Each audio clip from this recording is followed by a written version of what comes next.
잠언 4장 23절과 요한복음 13장 2절 말씀입니다.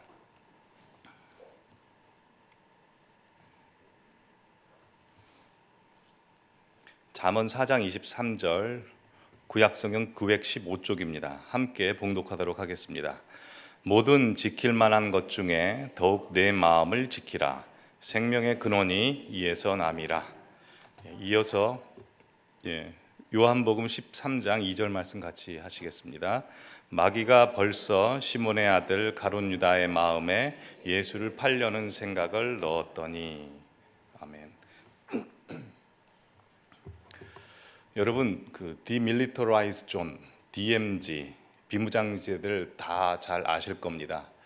이 비무장지대는 전쟁을 하다가 휴전 상태에 돌입한 두 나라가 상호 협약으로 인해서 군사 활동을 금지한 지대를 가리키는 말입니다. 그래서 그 지대를 다른 말로 말하면 중립지대라고 하죠. 우리나라에도 이 중립지대, 비무장지대가 있습니다. 우리나라의 비무장지대는 군사분계선을 기준으로 하여 우리나라와 북한이 각각 2km 떨어진 곳에 자기들만의 철책선을 설치하고 서로 대치하고 있는 곳이죠. 그러니까 우리나라 철책선에서 저 북쪽의 철책선까지 총 길이는 4km입니다. 그리고 우리나라 동쪽에서 서쪽까지는 총 250km라고 합니다. 근데 이 비무장지대는 엄밀히 따지고 들면 우리나라 땅도 아니고 북한 땅도 아닌 중립지대입니다. 근데 말이 비무장지대고 또 군사활동이 금지된 중립지대이지 사실 비무장지대를 중심으로 놓고 그곳에는 이 인류 역사상 세계에서 가장 많은 쥐레가 숨겨져 있던 설치되어 있는 곳일 뿐만 아니라 이 중립지대를 사이에 놓고 우리나라와 북한이 누가 더 스피커를 크게 틀어서 서로를 골려주는가, 또 깃발을 누가 더 높이 다는가라고 하는 이 각종 여러 가지 경쟁이 벌어져 왔던 곳입니다.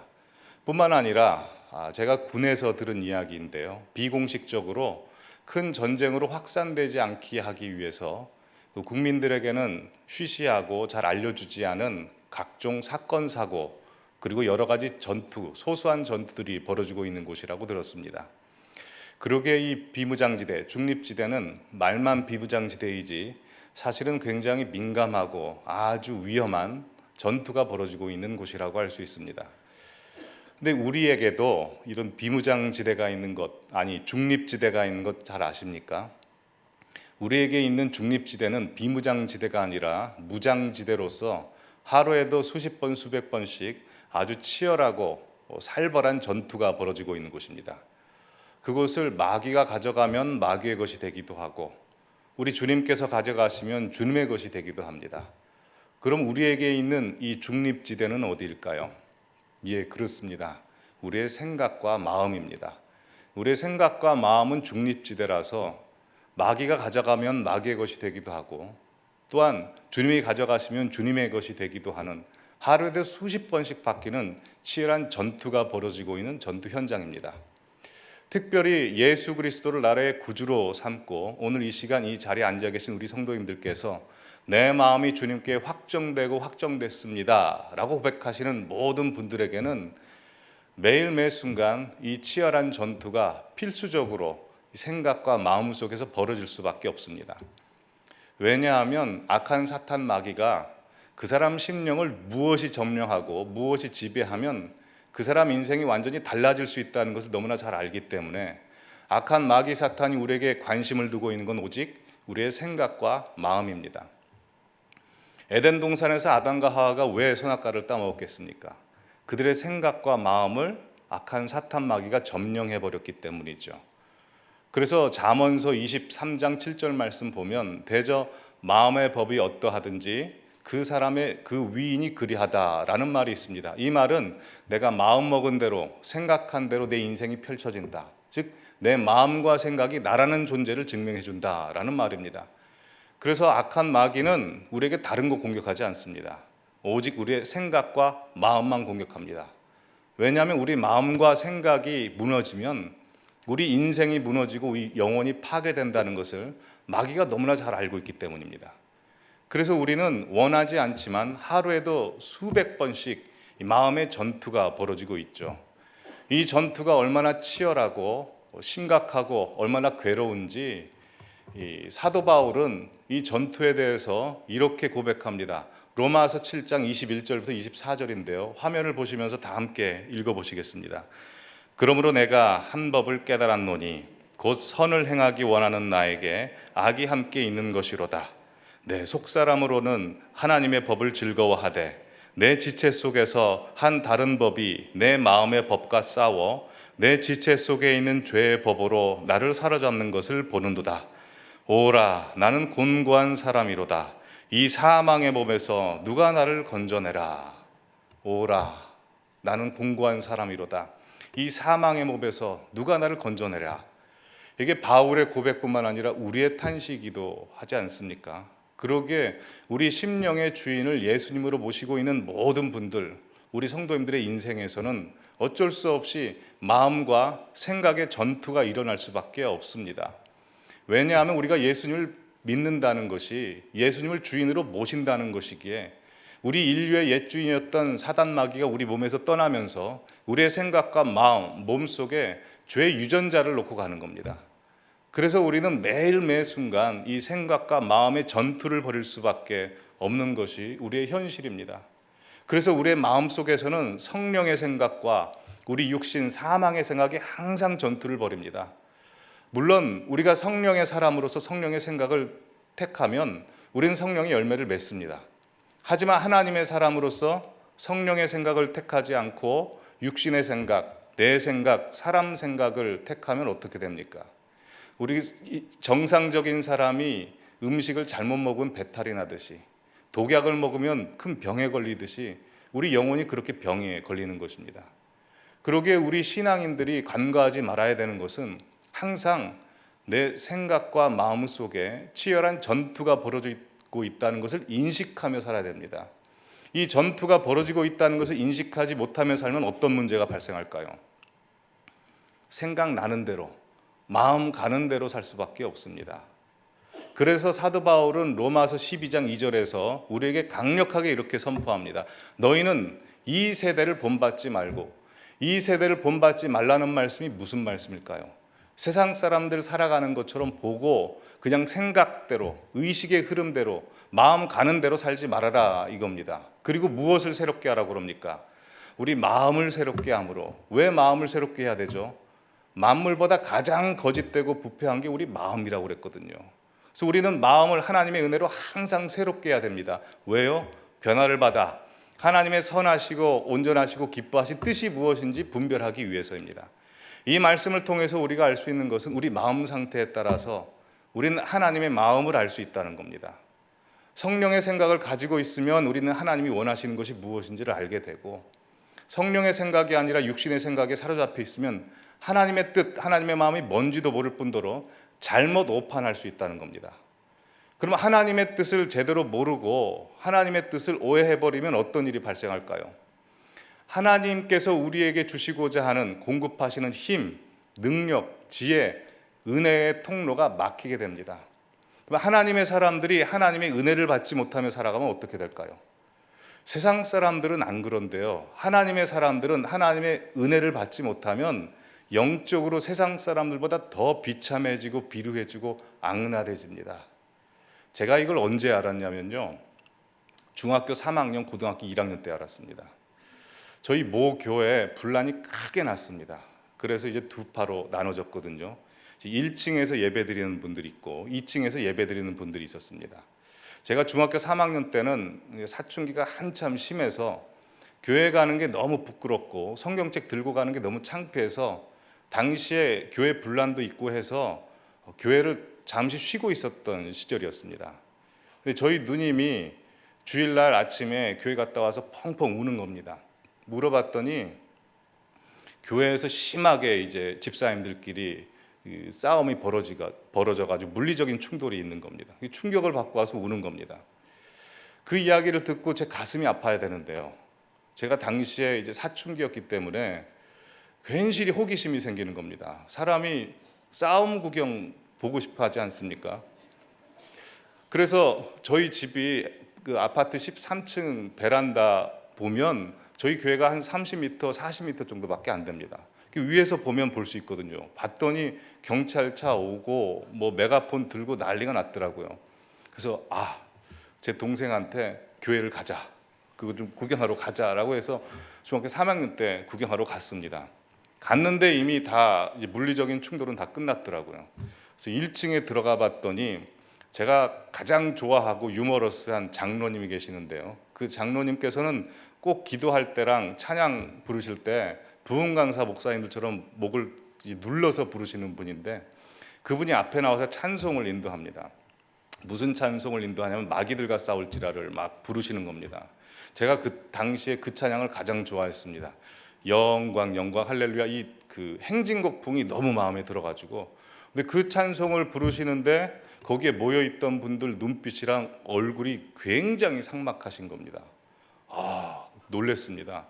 그래서 2층을 보러 가자 해서 2층으로 갔습니다. 그랬더니 제가 참 좋아하는 집사님 어르신이 또 찬송을 인도하시는데 똑같은 찬송을 부르시는 겁니다. 1층은 2층한테 마귀라고 그러고 2층은 1층한테 이제 마귀라고 그러는 겁니다. 그래서 제가 제 동생한테 이렇게 얘기했던 게 생각납니다. 야, 마귀가 진짜 헷갈리겠다. 근데 그렇게 이제 삭막했던 분들이요, 이제 새로운 목사님이 1년 뒤에 오셨습니다. 고등학교 1학년 때. 근데 그분이 오시고 나서 성령의 불이 저희 교회에 확 떨어졌는데요. 그때 회개하고 은혜 받으니까 사람들이 방언받고 성령 충만하니까 얼굴이 바뀌어지고요. 저도 그때 은혜를 처음으로 받았거든요. 왜 바뀌어지는지 알겠더라고요. 좋은 성도님, 나쁜 성도님, 사실 성도님이란 말은 다 좋은 성도님이어야 되는데 현실적으로 나쁜 성도가 있지 않습니까? 좋은 성도님, 나쁜 성도님 가르는 기준이 뭘까요? 본질적으로 좋은 사람이 있고 나쁜 사람이 있을까요? 그렇지 않더라고요. 은혜 받으면 좋은 성도님 되는 거고, 은혜 잊어버리면 나쁜 성도님 되더라고요. 목사님도 마찬가지입니다. 저의 사역을 돌이켜 봤을 때 하나님 앞에서 내가 좋은 목회자였을 때가 언제고 나쁜 목회자였을 때가 언젠지 돌이켜 보면, 하나님께 은혜를 받고 겸손히 하나님만 의지하려고 했을 때 그때는 하나님 앞에 좋은 목회자였던 것 같고요. 하나님 은혜 받지 못하고 유지하지 못하고 교만해지고 인간적인 방법으로 이렇게 저렇게 하려고 하고 불평 원망했을 때 보면 그때는 다 나쁜 목회자였더라고요. 여러분, 우리가 은혜를 받으면 겸손히 같이 따라갑니다. 참 희한합니다. 은혜 받으면 같이 겸손해지는데 은혜가 떨어지고 유지하지 못하면 교만해지고요, 아니면 자기 비하로 흘러가는 겁니다. 좋은 목사님, 나쁜 목사님 차이는 은혜를 유지하느냐, 은혜를 유지하지 못하냐, 그거 하나에 달렸더라고요. 그러게 우리가 은혜를 유지해야 됩니다. 은혜를 유지하고 은혜를 계속 받기 위해서는 뭐라고 그랬습니까? 하나님의 뜻을 제대로 분별하고 하나님의 마음을 보고 하나님께 시선을 맞춰야 되는데, 그러려면 마음을 지키셔야 되는 겁니다. 그래서 잠언서 4장 23절이 이렇게 되어 있습니다. 무릇 지킬 만한 것보다 내 마음을 지켜라. 생명의 근원이 이에서 남이라 라고 되어 있습니다. 우리가 사냐 죽냐가 마음에 달렸다는 것인데, 마음을 지켜라 할 때 이 지켜라는 샤마라는 히브리어 단어를 쓰는데요, 이 울타리를 치다라는 뜻입니다. 왜 울타리를 쳐야 될까요? 우리가 하나님께 은혜를 받으면 꼭 누가 뺏어갑니다. 그래서 은혜를 지키라고 울타리를 치라는 것입니다. 여러분, 이 잠언서를 누가 기록했습니까? 솔로몬입니다. 이 솔로몬은 권불십년이라는 말이 무색하게 그가 얻은 권력과 명예와 부를 그가 죽는 날까지 끝까지 유지했던 대단한 사람입니다. 여러분, 권력, 부, 명예 이거 쟁취하는 것도 어려운 일이지만 그걸 죽는 날까지 끝까지 유지하는 건 더 어려운 일이죠. 바가지로 물을 푸는 건 누구나 할 수 있습니다. 하지만 물품 바가지 물을 하나도 흘리지 않고 100m 달리기를 끝까지 갈 수 있는 것은 아무나 할 수 있는 건 아닙니다. 그건 정말 대단한 사람인데 그 대단한 일을 솔로몬이 한 겁니다. 그런데 그가 부와 명예와 권세는 죽는 날까지 끝까지 지켰어도 가장 중요한 한 가지를 잃어버렸으니 그게 무엇입니까? 하나님을 향한 마음을 지키지 못했고 잃어버렸습니다. 물론 그가 나중에 회개했기 때문에 전도서와 이 잠언을 지었다라고 하지만 하나님이 그가 왕 시작하기도 전부터 그에게 지혜를 주셨는데 모를까요? 잠언서의 주제가 뭡니까? 여호와를 경외하는 것이 지혜의 근본이다라고 했습니다. 전도서의 주제는 뭡니까? 세상 만사 모든 것 헛되고 헛되다 하지만 사람의 본분은 여호와를 경외하고 나를 지으신 창조자 하나님을 기억하고 겸손히 무릎 꿇는 것이 우리의 본분이라고 했습니다. 그걸 몰랐겠습니까? 근데 자기 말에 자기가 넘어가는 거죠. 자기가 자기 말의 심판 대상인 겁니다. 설교를 준비할 때마다 항상 유념하는 것이 있습니다. 저의 묵상의 깊이와 농도가 저의 삶의 깊이와 농도는 아니라는 겁니다. 그러기에 설교를 준비할 때 설교를 위한 설교를 준비하지 말고 나 자신에게 먼저 설교하자라고 항상 생각을 합니다. 우리 성도님도 마찬가지입니다. 이 자리에서 부어주시는 은혜가 있습니다. 내가 받는 은혜의 농도와 깊이와 넓이가 나의 삶의 농도와 깊이와 넓이로 이어지지 않을 때가 많습니다. 그걸 이어지게 하려면 어떻게 해야 될까요? 마음을 항상 지키셔야 됩니다. 생명의 근원이 여기서 나오기 때문입니다. 근데 이 마음을 지키는 이 싸움을 생각할 때 우리가 오해하면 안 되는 게 있습니다. 우리 마음을 두고 예수님이 계시고 또 마귀가 있어서 서로 힘이 비등비등해서 어느 때는 예수님이 우리 마음을 가져가시고 어느 때는 사단이 가져가고 이렇게 오해하시면 안 됩니다. 다들 잘 아시다시피 우리 하나님의 권세와 능력에 비할 수 있는 존재는 아무도 없습니다. 그리고 하나님께서는 이미 사단의 권세를 결박시키셨고 깨시고 이기셨습니다. 요한복음 16장 33절에 예수님께서 이렇게 말씀하셨죠. 너희가 세상에서 환난을 당하나 그러나 담대하라. 왜요? 내가 세상을 이겼노라 라고 되어 있습니다. 예수님께서 이미 예수 그리스도의 십자가와 부활의 권능으로 사단 권세의 머리를 이기시고 승리하셨습니다. 그리고 그 승리는 우리에게 구원을 가져다 주는 승리라서 우리의 구원을 누구도 하나님의 손에서 뺏어갈 수 있는 존재는 없습니다. 그러게 우리 모든 성도님들은 다 안전하십니다. 예수 그리스도의 승리가 나의 승리가 됐고 예수 그리스도의 영광이 나의 영광이 됐습니다. 하지만 예수 그리스도의 십자가의 보혈과 부활의 능력으로 사단의 권세를 깨뜨리고 그의 머리를 밟으셔서 죽음을 이기시고 큰 전쟁에서 이겼지만 그러나 그 뒤따라 나오는 전투, 우리가 삶으로 치러내야 되는 전투에서는 우리가 항상 승리하고 살지는 않는다는 것입니다. 즉 천국 가는 구원은 받았지만 그 구원받은 사람의 삶의 모습대로 살고 있느냐 할 때는 그렇지 않을 수도 있다는 거죠. 2001년도에 전 세계를 경악시켰던 사건이 하나 있죠. 9.11 사건입니다. 정말 모든 분들이 다 충격에 빠졌죠. 그 사건을 통해서 아프가니스탄과 미국이 전쟁을 했습니다. 2001년도에 10월 달에 전쟁을 시작해서 12월 달 2달 돼서 전쟁이 끝나버렸습니다. 당연히 미국이 승리했죠. 그러나 문제는 다들 아시다시피 큰 전쟁에서 미국이 승리했지만 뒤따라오는 전투에서 계속 문제가 생겼습니다. 왜냐하면 이 아프가니스탄 탈레반 무장 세력들이 산지로 들어가서 동굴 속에 숨어버리니까 어떻게 소탕할 수가 없는 겁니다. 그래서 2014년도에 퇴각한다고 오바마 정부에서 이야기했다가 다시 번복해서 2015년에 다시 주둔했고 그리고 2021년도에 이제 완전히 퇴각한 것으로 알고 있습니다. 그래서 2014년도에도 그랬고요, 2021년도에도 그랬고 어느 신문을 보니까 이렇게 기사가 적혀 있더라고요. 미국이 전쟁에서는 승리했지만 컴뱃 전투에서는 실패했다. 근데 우리의 신앙생활도 그럴 수 있다는 겁니다. 우리의 대장 되신 예수 그리스도께서는 우리 천국 가는 구원, 사탄 마귀의 머리를 다 으깨시고 이기셨지만 작은 예수 그리스도로서 이 삶을 살아가야 되는 우리의 전투들은 우리가 계속 넘어지고 실패할 수 있다는 겁니다. 염려에 넘어지고 유혹에 넘어지고 각종 사단의 공격에 계속 넘어집니다. 왜 우리가 자주 넘어지는 줄 아십니까? 하나님께서 우리를 너무나 잘 아시듯이 악한 마귀 사탄도 나를 너무나 잘 알고 있기 때문입니다. 무슨 미끼를 던져주면 내가 덥석 무는지를 압니다.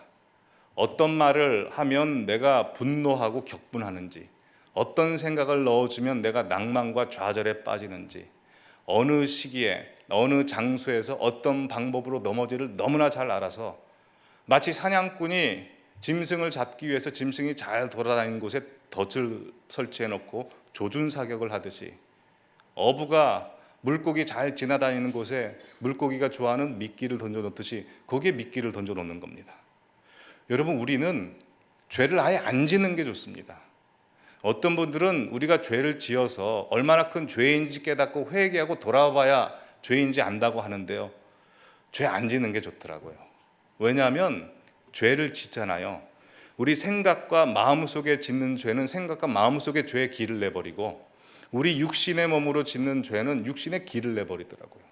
그래서 죽는 날까지 계속 공격합니다. 내 세포가 죄 지었던 걸 기억해서 계속 유혹합니다. 우리가 산을 다니고 들을 다닐 때 길이 없는 곳을 계속 밟고 다니면 어떻게 될까요? 길이 돼버리지 않습니까? 마찬가지로 우리도 각자 자신만 알고 있고 하나님이 알고 있고 마귀가 알고 있는 나 스스로 쓰러지고 나 스스로 넘어지고 있는 감정과 습관과 내 몸으로 짓는 그 넘어진 마음의 길, 생각의 길, 육신의 길이 있다는 겁니다. 그래서 우리는 새로운 죄 안 짓습니다. 꼭 넘어졌던 것에 넘어지고 넘어진 자리에서 또 넘어집니다. 왜냐하면 마귀가 그 자리를 너무나 잘 알고 있기 때문입니다. 그래서 오늘 본문 요한복음 13장 2절에 보면 이렇게 돼 있죠. 마귀가 벌써 시몬의 아들 가룟 유다의 마음에 예수를 팔려는 생각을 넣었더라. 즉 마귀가 이 가룟 유다의 마음의 길, 생각의 길을 너무나 잘 알고 있어서 그가 넘어질 만한 곳에 미끼를 던져놓고 기다리고 있었는데 그가 덥석 물었다는 이야기입니다. 제가 과거에는 왕왕 이 가룟 유다 편들어주는 강의나 성경 공부나 설교를 하곤 했습니다.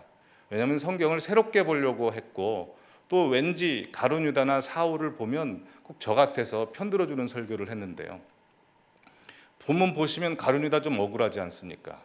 왜냐하면 자기 스스로 예수를 팔려는 생각을 한 게 아니고 마귀가 생각을 집어넣어 준 거 아닙니까? 또 엄밀히 따져서 얘기해 보면 예수님께서 십자가에 달려 돌아가셔야 우리가 구원을 받는데, 말하자면 가룟 유다가 악역을 담당해 줌으로 말미암아 예수님이 십자가에 달려 죽으신 거 아닙니까? 그래서 그런 식으로 해석했을 때가 있는데요, 근데 성경은 지식적으로 너무 새롭게 해석하려다 보면 그게 나한테 능력이 되지 못하고 힘이 되지 못하더라고요. 생각은 많이 할 수 있는데 능력은 되지 못합니다. 말씀이 나한테 능력이 되려고 하면 내 삶을 가지고 말씀에 돌진해야 됩니다. 그러면 말씀이 내 상황을 해석해주고 나를 사로잡습니다. 그때 말씀이 능력이 됩니다. 그런 차원에서 오늘 본문을 보면 이 세상에 하나님께서 너는 죄 지을 운명으로 태어나게 했다라고 하는 운명은 한 명도 없습니다. 가룟 유다가 예수님을 팔려는 운명을 가지고 태어난 사람은 아닙니다. 마귀가 그의 생각 속에 예수님을 팔 생각을 집어넣어줬어도 가룟 유다는 노 할 수 있었습니다. 또 가룟 유다가 예수님을 안 팔았어도 당시에 예수님을 팔고 십자가에 못 박을 수 있는 사람들 많았습니다. 대제사장들, 율법 서기관들 등등 로마 정치 권력자들 많았습니다. 그러기에 가룟 유다가 알고 노 했으면 마귀는 다른 사람 찾아다녔을 겁니다. 여기서 우리는 마귀에 대해서 잘 알아야 됩니다. 마귀는요, 우리를 죄 짓도록 유혹은 날 수 있어도 죄를 짓도록 완력은 쓰지 못하는 겁니다. 마귀가 아담과 하와에게 선악과를 따먹도록 유혹은 해줄 수 있어도 선악과를 따서 우리 입속에 집어넣어 주지 않습니다. 우리의 생각 속에 죄 지을 용기와 그런 생각은 넣어줘도 죄 짓는 건 우리가 해야 됩니다. 그렇게 죄라고 하는 것은 마귀 탓만 하지 마십시오. 마귀와 우리가 공범장인 겁니다. 왜 가룟 유다였을까요? 왜 마귀가 가룟 유다를 선택했을까요? 가룟 유다의 생각과 마음의 길에 마귀를 부르는 최적의 환경으로 자기 스스로 만들었습니다. 요한복음 12장 6절에 보면 가룟 유다에 대해서 이렇게 설명합니다. 그는 도적이라, 그는 물건을 훔친 사람이다 라고 되어 있습니다. 그의 삶 자체가 마귀를 불러들이는 삶이었다는 겁니다. 그러기에 이 시점에서 우리는 각자 자기 스스로에게 질문을 해봐야 됩니다. 나의 마음의 길, 생각의 길은 우리 주님께서 오셔서 거니실 만한 길인가? 아니면 악한 사탄 마귀가 좋아하는 놀이터인가? 사탄 마귀가 좋아하는 마음의 길, 생각의 길은 어떤 길일까요? 다들 잘 아시죠? 공포, 불안, 염려, 불평, 교만, 이간질하는 말, 분란시키는 말, 이런 길들 마귀가 정말 좋아합니다. 그러나 우리 예수님께서 좋아하시는 길은 어딜까요? 우리 예수님께서 좋아하시는 길은 소경 바디메오가 여리고성을 지나가시는 예수님을 향해서 이렇게 외치죠. 다윗의 자손 예수여, 나를 불쌍히 여기소서. 베드로가 이렇게 얘기합니다. 주여, 나를 떠나소서. 나는 죄인이로소이다. 그렇게 주님을 바라고 원하고 주님을 사모하는 그 길을 주님께서는 자주 걸어 다니시는 겁니다. 그러기에 우리는 우리의 마음의 길, 생각의 길을 우리가 닫고 주님께서 오시도록 훈련해야 됩니다. 그 훈련을 어떻게 해야 될까요? 아까도 말씀했다시피 마귀는 우리를 완력을 써서 죄를 짓도록 인도하지 못하듯이 예수님께서도 우리 마음의 문을 부수고 우리에게 들어오실 때가 잠깐 있으실 때도 있지만 대부분 우리 예수님은 인격적이고 신사적이시라서요, 그냥 마음의 문을 두드리고만 계십니다. 그럼 열어야 되는 건 우리가 열고 내미신 손을 우리가 잡아야 되는 겁니다. 그러기에 우리가 아침에 일어났을 때 가장 먼저 무슨 생각을 하는 게 굉장히 중요합니다. 우리가 첫눈을 뜨면 마귀가 모빌처럼 낚싯대에 여러 미끼들을 던져놓습니다. 불안, 걱정, 근심, 교만, 불평, 원망, 절망, 자기 비하, 비극적이고 부정적인 생각. 그리고 한쪽에서는 주님이 이렇게 손을 내밀고 계십니다. 그때 우리가 어떻게 해야 될까요? 마귀의 유혹과 생각을 NO 하시는 겁니다. 야고보서 4장 7절에 이렇게 되어 있습니다. 마귀를 쫓아내는 것은 너희는 마귀를 대적하라. 그리하면 그가 너희를 피하리라 라고 되어 있습니다. 간단합니다. 예수 그리스도의 사람은 예수 그리스도의 이름과 권세가 능력이 우리에게 있기 때문에 마귀를 대적하기만 하면 마귀는 떠나가게 되어 있습니다. 그래서 우리에게 주는 생각들을 NO 하시고 주님의 손을 얼른 잡으시는 겁니다. 그래서 마음의 길과 생각의 길을 훈련하셔야 됩니다. 훈련하시는 방법 3가지만 함께 짤막하게 좀 나누도록 하겠습니다. 첫 번째는 주님이 다니시는 길을 만들기 위해서는 훈련을 하셔야 되는데요. 첫 번째는 아침에 일어났을 때 가장 먼저 우리 성도님들만의 고백, 기도를 하시는 겁니다. 빌립보서 4장 6절에서 7절까지 이렇게 돼 있죠. 아무 일에든지 염려하지 말고 오직 모든 일에 기도와 간구로 하여 감사함으로 하나님 앞에 아뢰도록 하라. 그러면 어떻게 됩니까? 모든 것을 다 하시는 지각에 뛰어나신 하나님의 평강이 우리의 생각과 마음을 지키신다라고 되어 있습니다. 즉 하나님을 믿고 하나님을 신뢰하는 우리의 기도와 간구가 우리의 생각과 마음을 지키게 되는 것입니다. 그러게 아침에 일어났을 때 루틴처럼 우리 성도님들이 하나님 앞에 하는 고백을 만드십시오. 주님 감사합니다. 저는 주님의 것입니다. 오늘 하루도 주님 앞에 올려드리는 삶 살겠습니다. 하나님 찬송합니다 하는 루틴을 만드십시오. 제가 좋아하는 그 영화 배우 중에 덴젤 워싱턴이란 배우 혹시 아십니까? 흑인인데요. 이 덴젤 워싱턴이란 배우가 신앙심이 좋아서 그는 영화 배우가 안 됐으면 목회자가 될 정도라고 합니다. 근데 그가 이제 목회자 가정에서 태어났고 그 신앙을 배우는데 할머니로부터 배웠다고 합니다. 할머니가 기도하는 법을 가르쳐 주는데 잠자기 전에 슬리퍼를 침대 속에다 넣어놓으라고 한 겁니다.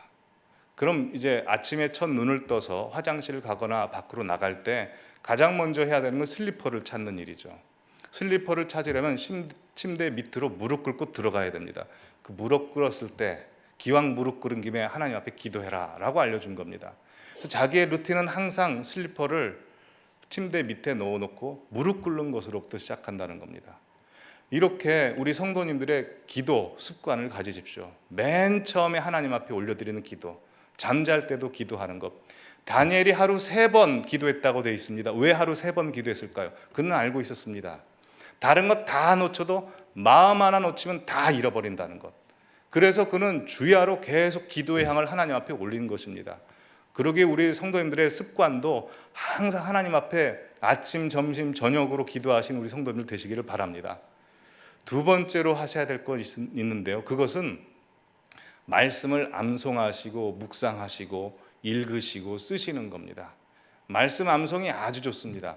시편 119편 11절에 보면 내가 주께 범죄하지 아니하려 하여 내 마음에 뭘 뒀다고 합니까? 주의 말씀을 뒀다라고 합니다. 내 마음을 지키는 것 결국 말씀이 지키는 겁니다. 다른 거 못 지킵니다. 주님의 말씀이 나를 지킵니다. 그래서 이 말씀이 나를 어떻게 지키는지 시편 119편 다윗의 말씀 시편을 보시면 7절에 이렇게 나와 있습니다. 여호와의 율법은 완전하여 내 영혼을 살리는 겁니다. 여호와의 증거는 확실하여 우둔한 자로 하여금 지혜롭게 한다. 나에게 지혜를 주는 겁니다. 여호와의 교훈은 정직하여 내 마음을 기쁘게 합니다. 왜냐하면 하나님의 말씀은 언제나 옳기 때문에. 여호와의 계명은 순결하여 나로 하여금 눈이 뜨이게 합니다. 보게 하죠. 말씀이 나로 하여금 깨닫게 해줍니다. 여호와를 경외하는 도는 정결하여 나로 하여금 영원에 이르게 쓰게 합니다. 왜냐하면 천하 만물 다 사라져도 말씀은 영원히 쓰기 때문에 그렇습니다. 여호와의 법은 진실하여 나로 하여금 의에 이르게 하는 겁니다. 다윗이 그걸 알고 있어서 항상 말씀으로 자기 무너졌던 삶이 살아나는 겁니다. 말씀 암송을 많이 하십시오.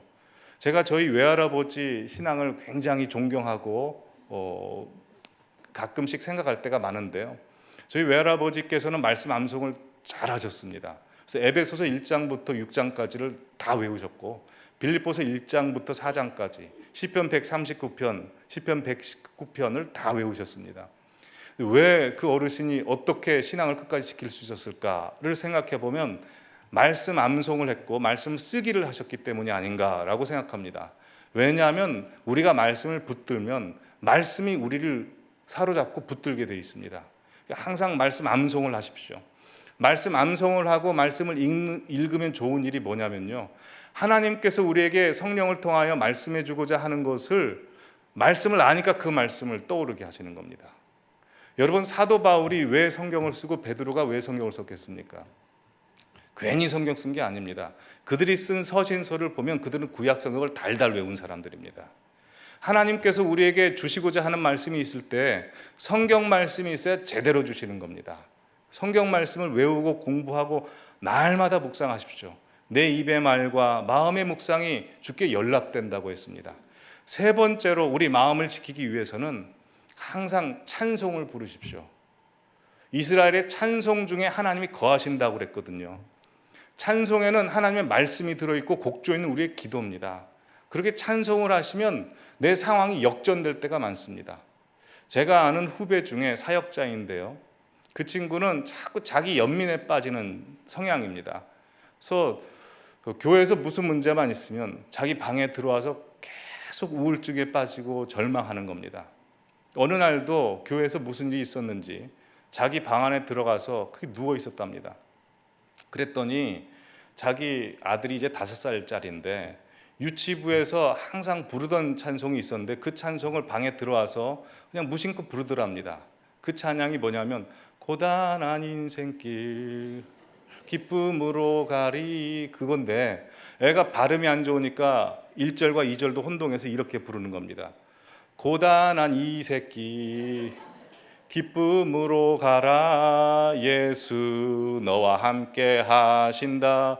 얘는 인생길로 부른 겁니다. 근데 발음이 안 좋아가지고 그렇게 나오는데 이 친구가 자기 아들이 부르는 노래를 하나님의 음성으로 들린 겁니다.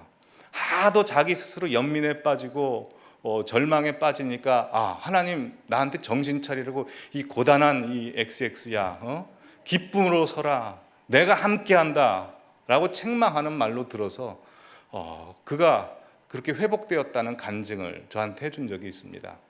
여러분도 그런 찬양들 있지 않습니까? 인생의 고비마다 나의 상황을 역전시키게 해준 찬송들이 다들 있지 않습니까? 저도 있습니다. 군대 시절에는 힘들었을 때 그 찬송을 많이 불렀습니다. 혼자 이등병 때 대관령을 바라보면서 독수리 날개쳐 올라가듯 한데 진짜 독수리가 날아가더라고요. 그래서 하나님께서 나와 함께 하시는구나, 그 말씀 붙들고 제가 군 생활을 했습니다. 유학 시절에는 제가 하나님에 대한 갈망이 있어서 자주 불렀던 찬송이 주 음성 외에는 그 찬송이었는데, 또 미국에 갔으니까 주님이 그래도 미국 말을 잘 알아들으실 것 같아서 미국 말로 불렀습니다. 이게 미국 가사가 훨씬 더 좋습니다. I need every hour most gracious Lord, no tender voice like thine can peace afford.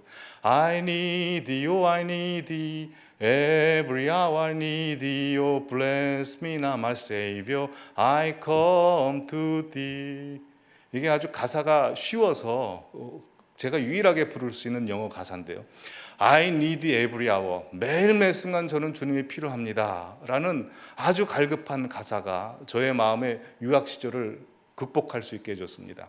저희 교회 와서 수예배 드릴 때 가장 저에게 꽂혔던 곡이 있습니다. 모든 것이 은혜 은혜. 그때 두 가지 고백을 했거든요. 하나님, 저 진짜 목사 되고 싶습니다. 저 은혜의 증거 되게 해주십시오 했는데, 정말 그 찬양 부르고 하니까 하나님께서 은혜도 주시고 우리 성도님들로부터 은혜도 받고 참 감사합니다. 저희 어머니께서 자주 부르시는 찬송이 있습니다. 나는 갈 길 모르니 주여 인도하소서, 어디 가야 좋을지 어찌해야 이 찬양을 왜 부르냐면, 삼남매가 돌아가면서 어머니 걱정 끼쳐드리니까 항상 이 찬송을 부르시는 겁니다. 나는 갈 길 모르니까 다 자식들 이름으로 들어가는 거죠. 우리 성도님들도 자기의 인생에 극복할 수 있는 찬송을 계속 누적시키시는 겁니다. 그리고 그 찬송을 자녀로 하여금 알게 해주십시오. 찬송 중에 거하시는 주님께서 우리와 함께 하실 것입니다. 정리해보자면 말씀, 기도, 찬송이 우리 마음을 역전시키고 바꾸는 최선의 방법입니다. 하지만 하나님으로부터 받은 은혜를 한 번에 바꾸는 마음이 있습니다. 쌓아뒀던 은혜를 한 번에 뒤집어 버리는 것이 있는데, 그 마음은 교만입니다. 교만은 우리의 마음을 한 번에 뒤바꿔 버립니다. 교만은 패망의 선봉이라고 그랬습니다. 오늘 이 설교를 준비하고 있는데 엊그저께 월요일 날 어머니로부터 카톡이 왔습니다. 짧은 어떤 목사님인지 성도님인지 제가 모르는 분의 그 짤막한 카톡인데요, 교만하지 마라 라고 온 겁니다.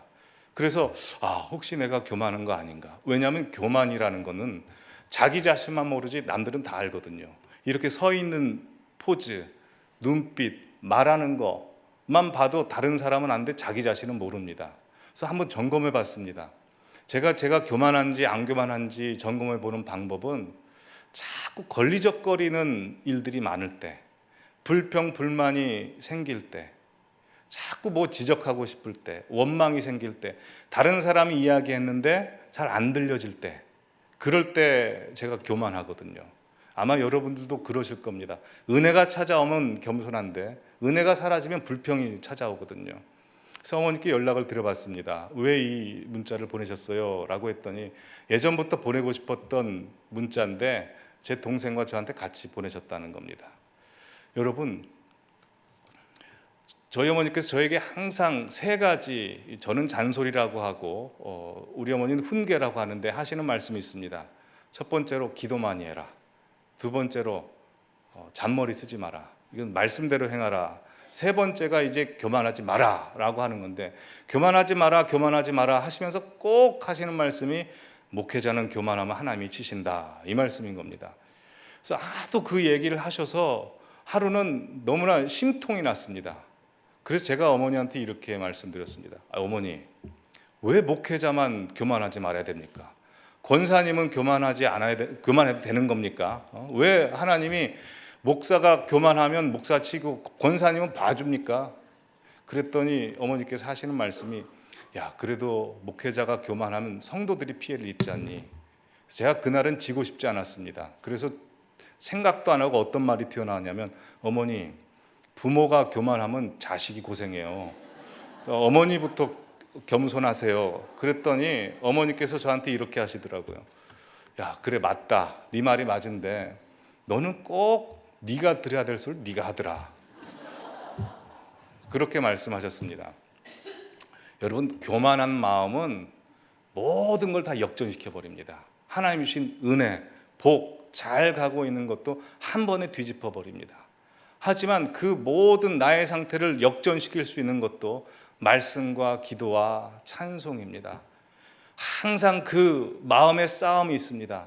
목회자의 마음의 싸움은 목회자만의 싸움이 아니라 성도들을 위한 싸움이 되고요. 부모의 마음의 싸움은 부모 자신의 마음의 싸움이 아니라 자식을 향한 마음의 싸움이 됩니다. 그러니 사단이 끈질기게 최선을 다해서 우리에게 걸어오는 생각과 마음의 싸움 항상 인지하시고 예수 그리스도의 이름을 가지고 대적하십시오. 너라고 외치면 승리합니다. 예수 이름이 우리 성도님과 함께 하기 때문에요. 그러기에 지금까지 지셨다면 오늘부터 당장 결심하시기 바랍니다. 오늘부터 그냥 승리하십시오. 승리하셔서 주님 앞에 영광 돌리는 우리 성도님들 되시기를 간절히 바랍니다.